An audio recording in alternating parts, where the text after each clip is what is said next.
नमस्कार दोस्तों, RPSC political science से स्कूल लेक्चरर और असिस्टेंट प्रोफेसर के सभी अभ्यर्थियों, आज का ये वीडियो और इसमें जो हम चर्चा करेंगे वो आप सब अभ्यर्थियों के लिए है। मेरा नाम भवानी सिंह चारण है और मैं पॉलिटिकल साइंस का असिस्टेंट प्रोफेसर हूँ।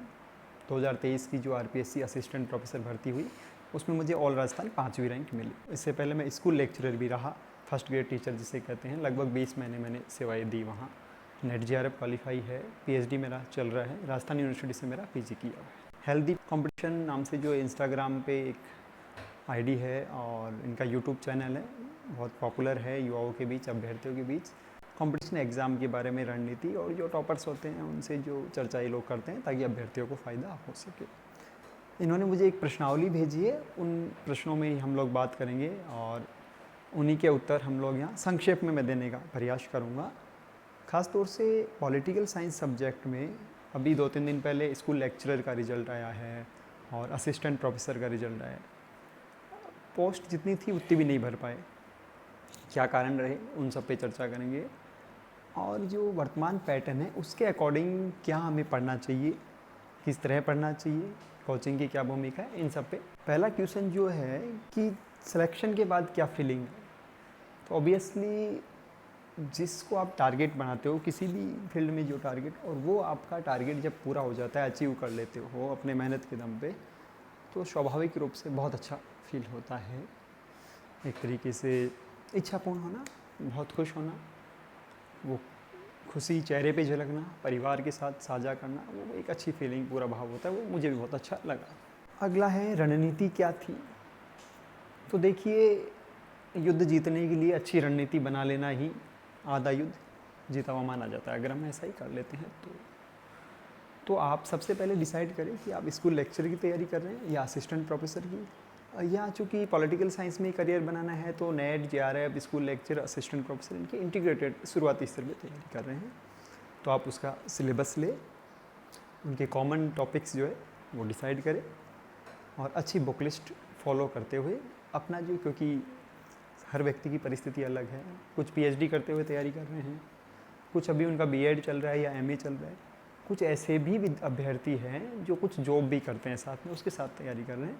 तो अपनी परिस्थिति के अनुसार आप टाइम टेबल वगैरह बनाएं, अपनी रणनीति में समय वगैरह निर्धारित करें। अगला क्वेश्चन जो है, बुक लिस्ट क्या है। इस तैयारी में सबसे महत्वपूर्ण और एक से ज़्यादा बार पूछे जाने वाला क्वेश्चन यही होता है। यहाँ तक कि एक अभ्यर्थियों की जिज्ञासा रहती है, मैं इससे भी बुक लिस्ट पूछ लूँ, मैं उससे भी बुक लिस्ट पूछ लूँ, और इस चक्कर में वो पूछने में ही रह जाते हैं।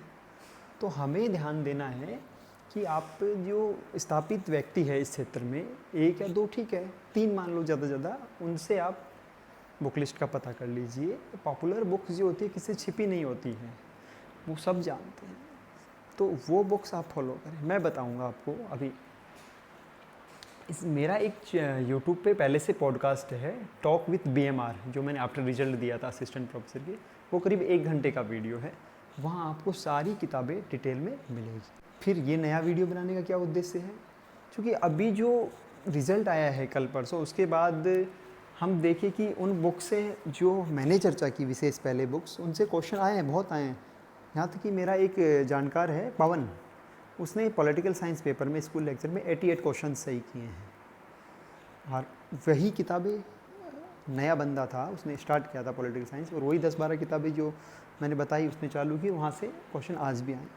कुछ और नई बुक्स अब ऐड हो गई है, आरपीएससी जो एक्सपर्ट हैं उन्होंने वहाँ से क्वेश्चन उठाए, इस बार देखा मैंने, तो हम उनकी भी चर्चा करेंगे और मैं कुछ आधारभूत किताबें आपको बताऊँगा। सबसे पहले हम जब पॉलिटिकल साइंस, राजनीति विज्ञान पढ़ते हैं तो वेस्टर्न थिंकर्स जो है, पाश्चात्य राजनीतिक विचार, उसके लिए आप सुशीला रामास्वामी और सुब्रतो मुखर्जी की किताब पढ़ें। पॉलिटिकल थिंकर्स के, वेस्टर्न थिंकर्स के, आज भी चाहे नेट हो, चाहे स्कूल लेक्चरर हो और असिस्टेंट प्रोफेसर, स्पेशली आरपीएससी के जो 2 एग्ज़ाम है, 90% क्वेश्चन उसी किताब से आरपीएससी उठा रही है। सीधे कथन वहाँ से आज भी आ रहे हैं। आप मार्क्स के क्वेश्चन अभी आए हैं, वो देख लीजिए। चाहे आप मेकियावली की धर्म संबंधी एक अभी क्वेश्चन आया था, हिंसा, और इन पे चारों लाइन उस पैराग्राफ से आ रही है, आज भी वहीं से आती है, क्योंकि वो ट्रांसलेट की हुई बुक है तो उसकी भाषा थोड़ी कठिन है, लेकिन जब आप पढ़ेंगे 2 बार 3 बार आपको समझ में आएगी अच्छे से। अगली मैं बात करूँ इंडियन थिंकर्स की, तो वी.आर. मेहता और वी.पी. वर्मा, इनकी जो किताबें आते हैं, वी.पी. वर्मा की जो बहुत मोटी किताब आती है उसको आप ज़रूर पढ़ें। उसमें हर एक थिंकर आपको मिलेगा, नए जो ऐड हुए वो भी आपको मिलेंगे, बहुत डिटेल में मिलेंगे, 40-40 50-50 पेज के। जैसे बाल गंगाधर तिलक का भी एक क्वेश्चन आया था कठिन, मील से जे.एस. मील से रिलेट करके पूछा था, वो भी उसमें मिल जाएगा। तिलक का अलग से अध्याय मिलेगा गीता रहस्य, उसमें इतनी ऑथेंटिक और इतनी डिटेल में वो किताब लिखी हुई है, आपको पढ़ने की हिम्मत होनी चाहिए। उस किताब को आप पढ़ें, मार्केट में मिल जाएगी, ईजिली मिल जाती है और दोनों भाषाओं में उपलब्ध है ये किताब, हिंदी और अंग्रेजी। डिटेल में आप लोग इसे ज़रूर पढ़ें। और भी मैं मानकर चल रहा हूँ आपने सामान्य पुस्तकें पहले से पढ़ी होगी बीए में, जैसे वेस्टर्न थिंकर्स के लिए आपने ओ.पी. काबा या कोई किताब पहले से पढ़ी होगी, प्रभुदत्त शर्मा पढ़ी होगी, अच्छी बात है, उसे भी कंटिन्यू करें। इंडियन थिंकर्स के लिए आपने मधुकर श्याम चतुर्वेदी, पुखराज जैन, बी.एल. फड़िया, श्री राम वर्मा, ये कोई सामान्य किताब पढ़ी होगी। लेकिन आरपीएससी आजकल इनसे सवाल कम पूछ रही है, लेकिन बेसिक के लिए उसे एक बार रिवाइज आप ज़रूर कर लीजिए। जो कॉमन क्वेश्चन है वो तो हर जगह मिल जाते हैं, उसमें से भी आएंगे। सबसे महत्वपूर्ण जो पार्ट पॉलिटिकल साइंस के सिलेबस में होता है वो है पॉलिटिकल थ्योरी। आरपीएससी चाहे स्कूल लेक्चरर हो और असिस्टेंट प्रोफेसर, पॉलिटिकल थ्योरी का सिलेबस बहुत वाइड है। राजनीतिक सिद्धांत नाम से एक यूनिट दे देते हैं, उसमें बहुत पॉलिटिकल मतलब थ्योरी का ये कॉन्सेप्ट ये उसमें है। राजनीतिक अवधारणाएं और विचारधाराएं नाम से अलग यूनिट है, उसमें भी सिलेबस यही है। तुलनात्मक राजनीति का जो सिलेबस होता है, अनसामाजिक आंदोलन वगैरह है, नागरिक समाज या और भी जो सोशल कैपिटल आजकल ये सब चल रहा है, ये सारी चीज़ें भी थ्योरी का ही पार्ट है। तो राजनीतिक सिद्धांत वाला जो यूनिट है उसे आप 2-3 किताबों से कवर करें और बहुत डेप्थ में पढ़ें। एक मैं बताना चाहूँगा, सुशीला रामास्वामी की ही पॉलिटिकल थ्योरी की भी किताब आती है, political theory ideas and concepts. मूलतः अंग्रेज़ी में किताब है, अगर कोई अंग्रेज़ी पढ़ सके तो उसकी होड़ ही नहीं है, वो किताब ज़रूर पढ़े, 2-3 बार पढ़े। कोई नहीं पढ़ सकता तो वो किसी ऐप से ट्रांसलेट करके, या मार्केट में भी कई जो है ऐप है या कई ग्रुप्स में वो ट्रांसलेट की हुई किताब आती है, हूबहू उसका भाव तो जो है ट्रांसलेट नहीं हो पाता, लेकिन आपको एक सामान्य समझ उससे आपकी बन जाएगी। उसके बाद आप अंग्रेज़ी किताब पढ़ें, बहुत फ़ायदा होगा। एक किताब जो मैंने 1 साल पहले भी बताई थी और आज फिर बता रहा हूँ, उसे बार बार पढ़ें, बहुत क्वेश्चन आ रहे हैं। एम.जे. विनोद और मीना देशपांडे की किताब है कंटेम्प्रेरी पॉलिटिकल थ्योरी। यह किताब बहुत वाइड है, 40-50 चैप्टर इस किताब में है। ये पॉलिटिकल थ्योरी भी कवर करेगी, ये कंपैरेटिव पॉलिटिक्स भी आपकी जो है कवर करेगी। और इसी के साथ इसमें इंडियन थिंकर्स भी दिए हुए हैं लास्ट में, लोहिया वगैरह के क्वेश्चन आए हैं अभी हाल ही में हुए एग्ज़ाम में, रामन और लोहिया के क्वेश्चन पूछे गए हैं इस किताब से। तो ये किताब, इसे आप सबसे अपनी आधारभूत किताब बनाएं, क्योंकि 3-3 यूनिट कवर कर रही है, इतनी वाइड ये किताब है, बहुत डिटेल में है और कंटेम्प्रेरी सारे टॉपिक ये कवर करेगी जो आपको बहुसंस्कृतिवाद, नारीवाद, उत्तराधुनिकवाद, ऐसे टॉपिक हर जगह जनरली नहीं मिलते हैं।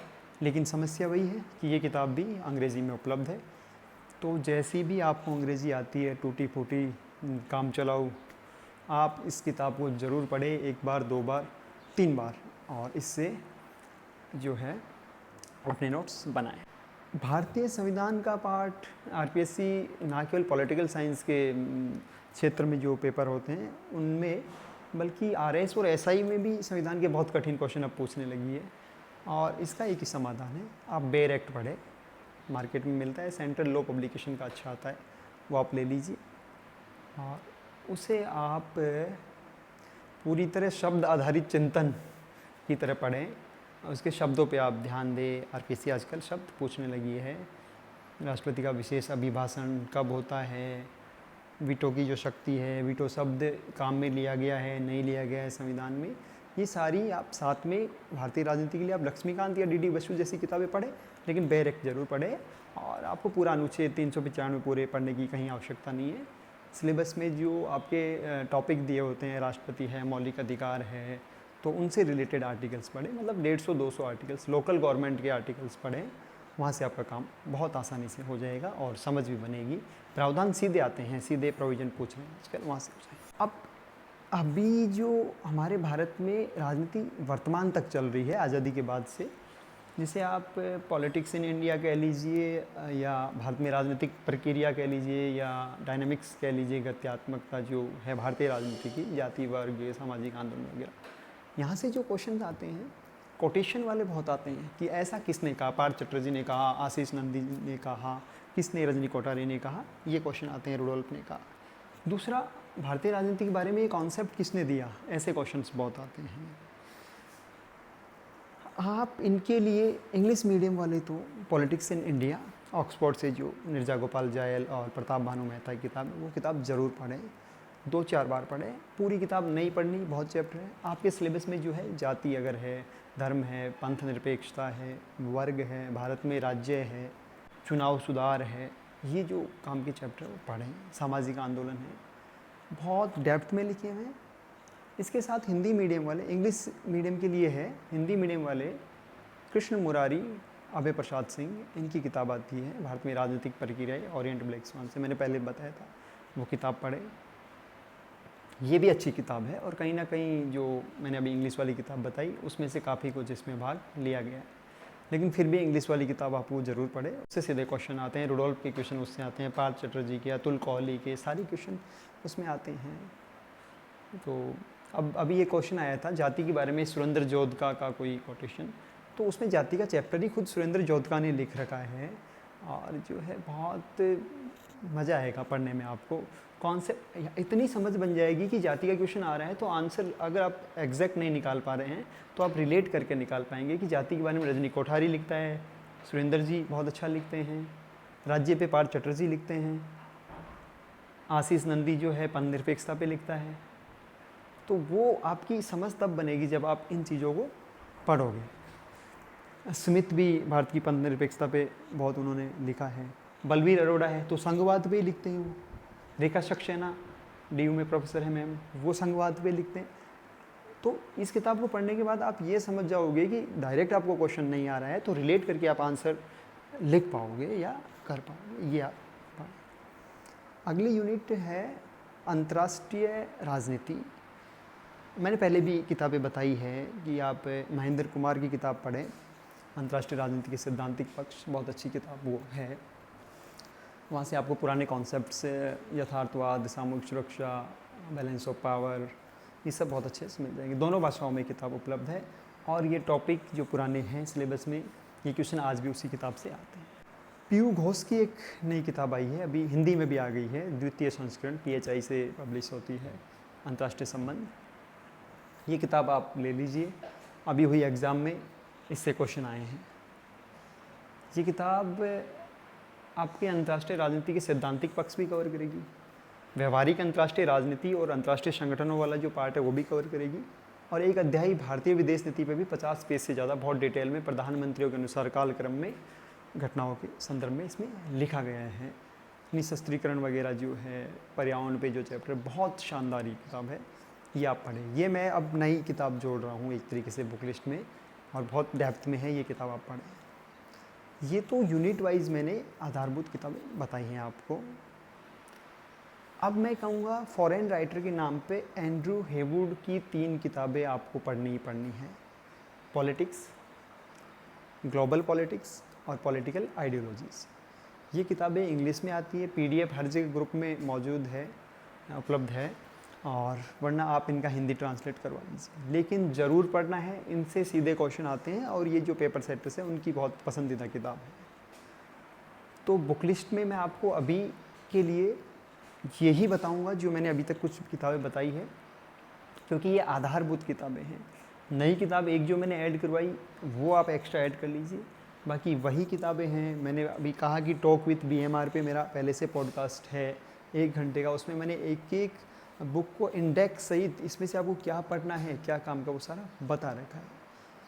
अब अभ्यर्थियों को ज़्यादा किताबें बताते ही, क्योंकि युवा अभ्यर्थी है, क्रांतिकारी है, जैन जी है, संयम इनमें है नहीं, ज़्यादा लोड ये लेना नहीं चाहते, तो ज़्यादा किताबें बताते ही इनका फिर ज्ञान चालू हो जाता है, सर ये क्या फेंक रहे हो, इतनी किताबें पढ़ी जाती है क्या?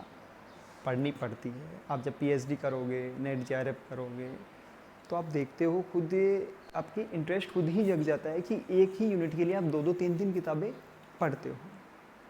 हमने पढ़ी है, और अभी भी पढ़ ही रहे हैं। एक ही टॉपिक पे आप इतना कुछ मिलता है कि पहले वाले से सेकंड जब आप रिलेट करते हो तो तीसरा आप खुद नई बात सीख जाते हो। तो ये किताबें आपको पढ़नी ही पड़ेगी। अब मैं बात करूँ आरपीएससी के वर्तमान पैटर्न पे। कठिन क्वेश्चन आ रहे हैं, निश्चित तौर पे आ रहे हैं। बहुत से युवा आंदोलन, सेव पॉलिटी और वो सब भी। पॉलिटी को सेव के लिए या बचाने के लिए आपके सारे की कोई आवश्यकता नहीं है। वो ऐसा सब्जेक्ट है जिसका 2000 सालों से ज़्यादा पुराना इतिहास है। वो हमारे सार्वजनिक जीवन, डे टू डे लाइफ से जुड़ा हुआ सब्जेक्ट है। वो ख़त्म हो ही नहीं सकता, क्योंकि जब अरस्तु कहता है कि मानव स्वभाव से ही सामाजिक प्राणी है, जोन पॉलिटिकन है, तो ये मान के चलिए आपकी दिन प्रतिदिन की गतिविधियाँ उससे जुड़ी हुई है। वो कहीं ख़त्म नहीं होने वाला है। उसे गंभीर अध्येताओं की आवश्यकता है। तो राजनीति जो समाज की फौरी समस्याएं हैं, उनसे ऊपर जाकर जो है, जब हम पढ़ते हैं ये कथन कि आलोचना का विषय है, आत्म आलोचना का, सामाजिक आलोचना का, कि जो चीज़ें हैं उनमें सुधार कैसे हो, उसका ये विषय है। तो इसे गंभीरता से आपको पढ़ना है। सेव पॉलिटी और ये सब मूवमेंट चलते रहेंगे, उस पर आप नज़र रखो, अच्छी बात है। लेकिन आरपीएससी का अधिकार है वो कैसे क्वेश्चन पूछे। ये मैं ऐसे बात कह रहा हूँ जो आत्मघाती हमला है। कुछ युवा मुझे ही कहेंगे, सर ये क्या आपने कुछ, आप हमारी सुनते ही नहीं हो, आप तो लग गए हो, तो अब आपको बातें आ रही हैं वगैरह वगैरह। लेकिन मैं फिर कह रहा हूँ, आरपीएससी एक संवैधानिक संस्था है।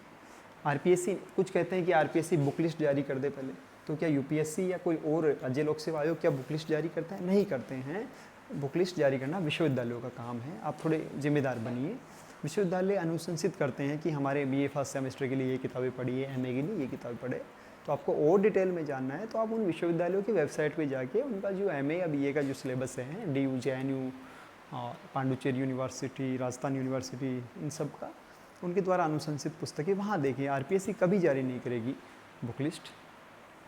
पेपर जो कठिन आ रहे हैं, आज की जो अपडेट है कि वो 40% वाली बाध्यता पहले पेपर से हटा के दोनों को इंटीग्रेट कर दिया गया है। उस तरीके से अब वो नियम लागू होंगे, तो वो अच्छी बात है। स्वागत करते हैं आरपीएससी की इस पहल का।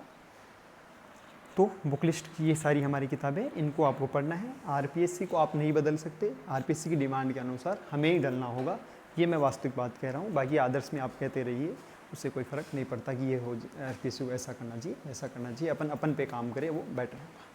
अगला जो क्वेश्चन है, कोचिंग की क्या भूमिका है, टेस्ट सीरीज़ का क्या रोल है। देखो, जो बीमार होता है वो डॉक्टर के पास जाता है, जो स्वस्थ है उसे डॉक्टर के पास जाने की आवश्यकता नहीं है। तो जो सेल्फ स्टडी कर पा रहा है, किताबें हमने बता रखी है और भी बहुत से विद्वानों ने बता रखी है, आप खुद पढ़ते हो, आपके टीचर्स हैं, यूनिवर्सिटी में आप पढ़ रहे होंगे, कॉलेज में आप पढ़ रहे होंगे। जो बच्चे प्राइवेट कर रहे हैं उनके लिए हम लोग बता रहे हैं किताबें, यूट्यूब पे बहुत से अच्छे टीचर्स ने बता रखी है, वो किताबें पढ़ें। उनके बावजूद उसे समझ में नहीं आ रहा है तो कोचिंग की तरफ वो रुख करे। बहुत सी कोचिंग मार्केट में है, आप उनका निश्चित तौर पे उनसे लाभान्वित हो सकते हैं।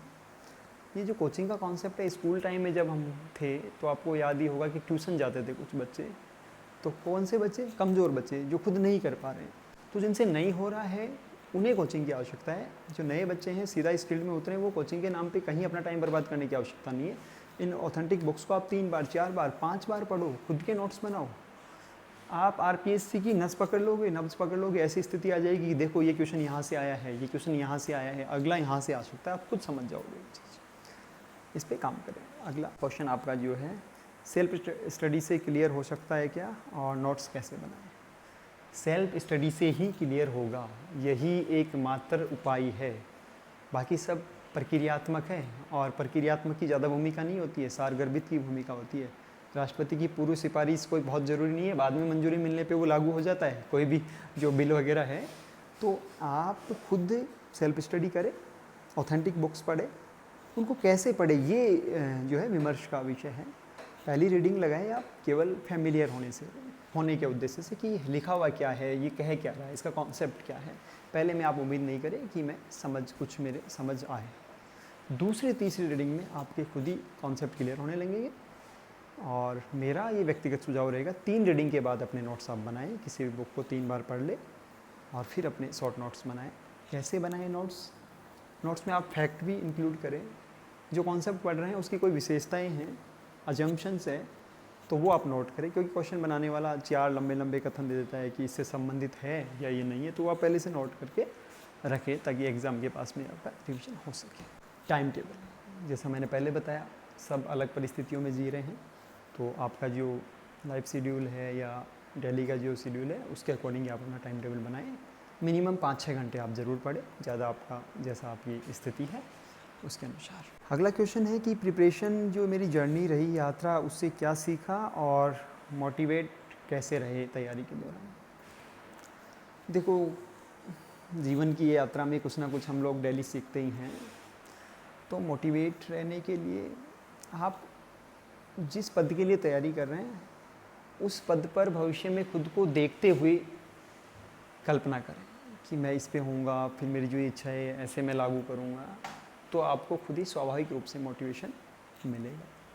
आप YouTube पे बीच बीच में जिस पद की तैयारी कर रहे हैं उस पे जो लोग सफल हो चुके हैं उनकी कार्यशैली देखिए, वहाँ से आपको मोटिवेशन मिलेगा।